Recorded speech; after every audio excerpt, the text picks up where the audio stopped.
Assalamualaikum warahmatullahi wabarakatuh. Dalam video kali ini kita akan mereview buku Manusia dan Kebudayaan di Indonesia sebagai tugas akhir dari mata kuliah Studi Masyarakat Lokal.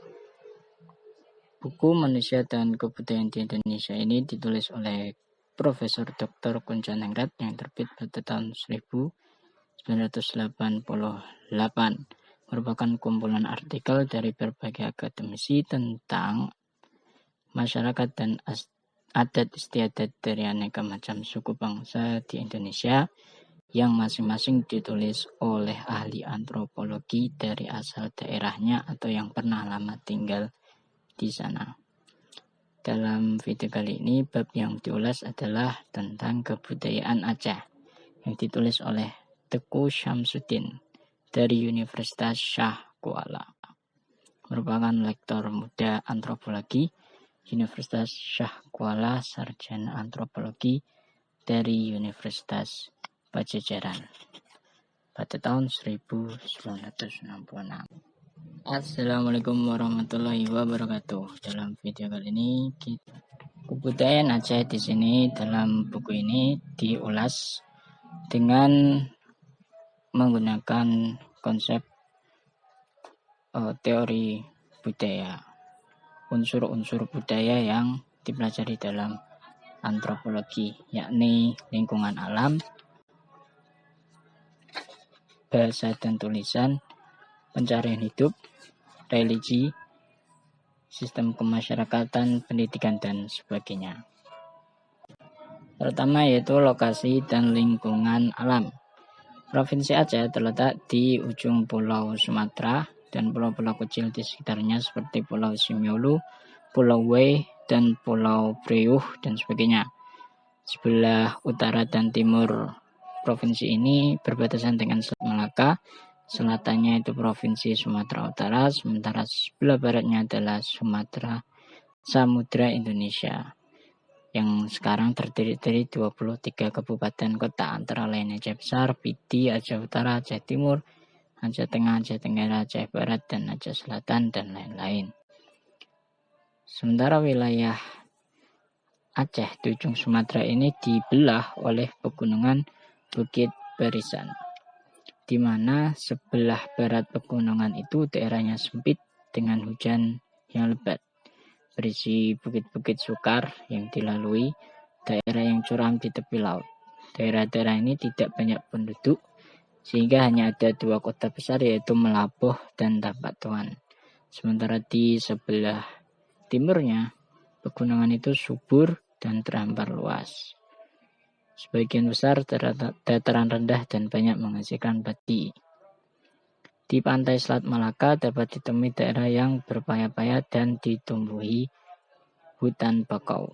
Daerah ini subur karena mendapat hujan hampir setiap tahun, mendapat air dari gunung-gunung pegunungan Bukit Barisan, serta dilewati aliran air menuju Selat Malaka dan Samudra Indonesia melalui sungai-sungai besarnya. Yang kedua mengenai bahasa dan tulisan. Di Aceh terdapat 4 bahasa berbeda yang disebabkan oleh proses pemecahan dan isolasi yang lama antara kelompok-kelompok yang mengucapkan bahasa-bahasa tersebut. Ditambah setiap kabupaten yang memiliki logatnya sendiri-sendiri. 4 bahasa itu yaitu bahasa Gayo Alas yang dibicarakan oleh masyarakat Aceh Tengah dengan persentase 10%. Bahasa Aneuk Jami di daerah Aceh Selatan dan Barat dengan persentase 20%. Bahasa Tamiang di daerah Aceh Tamiang dengan persentase 10%. Dan bahasa Aceh di daerah Aceh Timur, Aceh Utara, Pidi, dan sebagian Aceh Barat dengan persentase 70%. Bahasa yang paling banyak digunakan oleh masyarakat Aceh yaitu bahasa Aceh. Sedangkan untuk tulisan tidak ada tulisan khas khusus dari Aceh, namun ada namanya aksara Jawu Aceh, merupakan aksara Arab dengan bahasa Aceh yang biasanya digunakan kalangan tua. Sementara kalangan baru menggunakan bahasa tulisan Latin biasa yang dimana itu diperoleh dari pendidikan modern. Untuk data demografis penduduk Aceh pada tahun 2019 menurut data BPS adalah 5.371.532 jiwa, di mana bisa dibilang dalam masyarakat Aceh ini kurang ada pemerataan kepadatan penduduk, karena yang biasa dipadati penduduk adalah daerah-daerah timur dataran rendah, sementara daerah-daerah baratnya kurang dipadati oleh penduduk. Faktor-faktor kurangnya penduduk di pedalaman ada berbagai alasan, seperti komunikasi yang buruk di pedalaman serta kurang bergairahnya pembangunan infrastruktur dan ekonomi akibat sedikitnya jumlah penduduk dan tenaga kerja, serta faktor lain seperti jenis tanah, jenis tumbuh-tumbuhan, jenis binatang, lingkungan alam, iklim, hubungan antar masyarakat, alat-alat pemerintah, penyiar agama, industri, proyek-proyek pembangunan, dan lainnya. Selanjutnya bentuk desa di Aceh. Desa di Aceh itu disebut kampung, di mana setiap hari Jumat itu biasanya diadakan membersihkan desa secara gotong royong. Sementara bentuk rumah adatnya Aceh biasanya berjarak 3 meter di atas tanah dengan tangga di depannya, karena menurut kepercayaan di sana hal itu memudahkan upacara penguburan mayat sebelum dikubur serta memudahkan roh-roh jahat untuk ditenggelamkan. Mata pencaharian hidup orang Aceh umumnya hidup dari hasil sawah mereka yang digarap bersama secara gotong royong, di mana perempuan biasanya menggarap penanaman dan membersihkan rumput, sedangkan laki-laki bertugas mengairi sawah dan memanennya. Total seluruh waktu penggarapannya sekitar 6 bulan dan panen biasanya setahun sekali, namun sudah dapat memberikan surplus. Orang Aceh juga menggarap ladang di lereng bukit dan gunung sebagai sambilan. Mereka menebang pohon dan membersihkan belukar untuk ditanami cabai, pepaya, dan lain-lain. Nah, rata-rata orang Aceh mempunyai ternak sapi dan kambing untuk sekitar membajak sawah atau dijual. Peternakan biasanya dikerjakan orang Bengali di kaki Gunung Seulawah, Kabupaten Pidi, untuk memasok susu di kota-kota. Orang Aceh juga kebanyakan berdagang, di mana Aceh terkenal sebagai penjual lada sejak zaman Iskandar Muda dan Belanda. Komoditi dagangnya yaitu padi, kopi di daerah Takengon dan Tangse, karet di Aceh Timur, dan ikan di pesisir timur Aceh. Sistem kekerabatan di Aceh. Proses perkawinan di Aceh yaitu 1. Ketika seorang lelaki hendak melamar perempuan, diutus orang seulangke atau penghubung dari keluarga laki-laki pada keluarga perempuan. 2. Sambil membawa kong narit atau tanda ikatan, biasanya yang berharga seperti emas.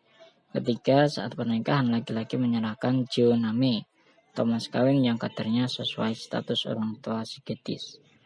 Semakin tinggi derajat keluarga gadis, maka semakin besar pula mas kawin yang harus dikeluarkan. Setelah itu barulah diadakan acara besar-besaran tentang pernikahan. Perceraian di Aceh jarang terjadi, tapi poligami marak karena Al-Quran menurut mereka meluaskan hal tersebut. Kedudukan laki-laki dan perempuan sama menurut adat, karena pernah ada Sultan Perempuan Aceh dan Laksamana Perang Perempuan, meski masih ada praktek seperti larangan bepergian bebas tanpa ada pengawasan orang tua dan dipingit. Untuk sistem kemasyarakatan, Aceh bisa dibagi menjadi 2, yaitu struktur masyarakat lama yang terdiri dari kampung, desa, kemudian mukim, kumpulan kampung, di atasnya itu ulai balang, semacam distrik, di atasnya lagi ada sagu, kumpulan mukim, dan paling atas adalah daerah sultan. Pemimpin tertinggi adalah sultan yang dibantu oleh Laksamana.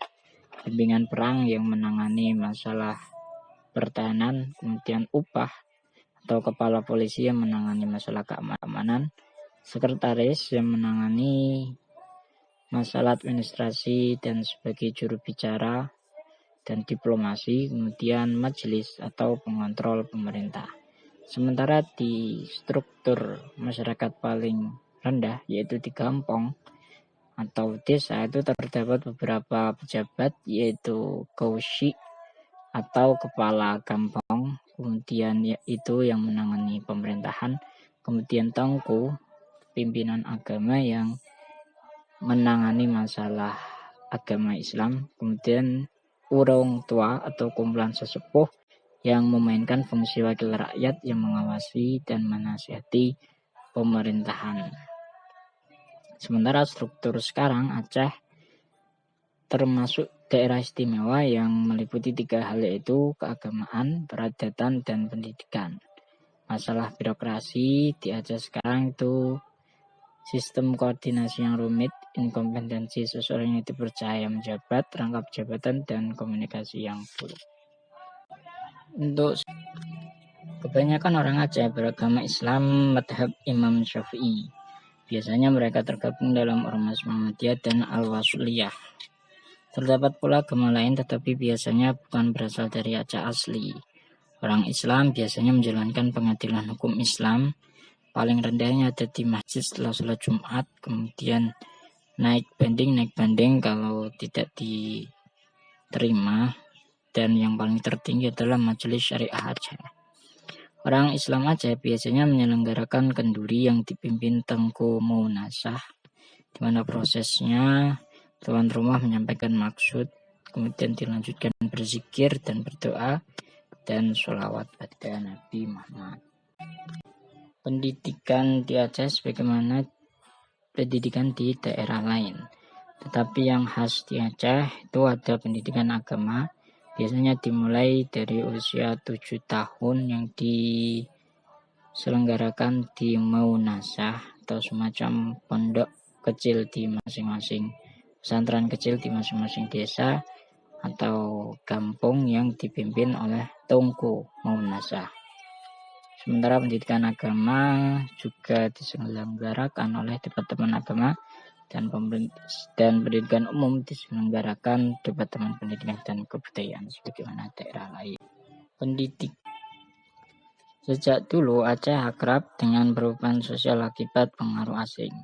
Namun pembangunan di Aceh tidak serta-merta langsung lancar karena terdapat beberapa hambatan. Misalnya karena kurang percayanya warga Aceh terhadap pemerintah yang kerap inkonsistensi janji.